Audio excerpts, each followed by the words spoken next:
everyone, so this is my side of the long distance relationship. Last week Caden did his side of his thoughts and everything on a long distance relationship, and now I'm giving my side, and I'm gonna try and do different things that he talked about, but he did make some really good points.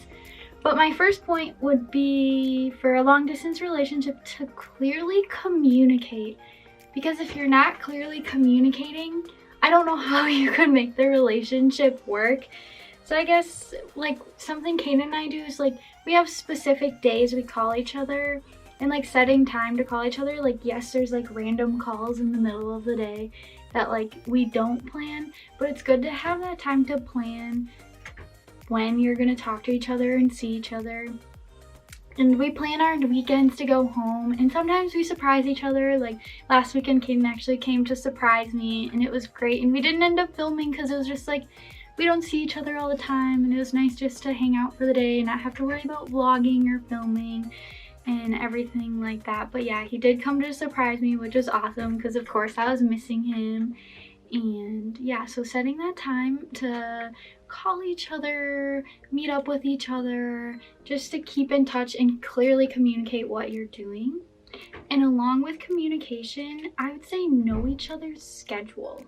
Know, like, I know when Caden has wrestling practice, or when he has lifting, or he knows when I have classes or when he has classes. So you're not like texting or expecting an answer at a time where the other person has a class or is working out or doing something. And it also helps so that you can, as the previous thing I said, like to communicate a time, know each other's schedules, get everything so everything's clear and just put out there so you don't have any problems or issues when it comes to talking to them. My next thing kind of goes like what Caden said on his video, would to be stay positive. But along with staying positive, staying connected and enjoying your alone time. Like when Caden and I were together at home, we'd hang out almost every day, and I'm not saying that was bad at all. Like we always would hang out, have a fun time, do everything like that. But now, like that we're in college and we're away, we definitely have more alone time, and it's like you have to fill that alone time with something like working out, doing schoolwork, meeting new people, and hanging out with new people and having fun, not just sitting in your dorm room missing them, thinking about them, because that's not good for either side of your relationship. Because if you're sad, the other person, like Caden, for me, if I was sad and then I'm like reflecting that emotion on Caden, then it might cause him to be sad, which is something that's not good for the relationship. You don't want to have the other person feeling bad because you're feeling bad. Like yes, there's going to be times where you're missing each other and you're sad,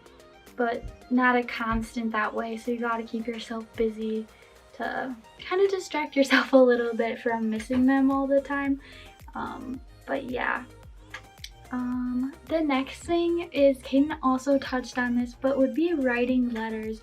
We each have a letterbox.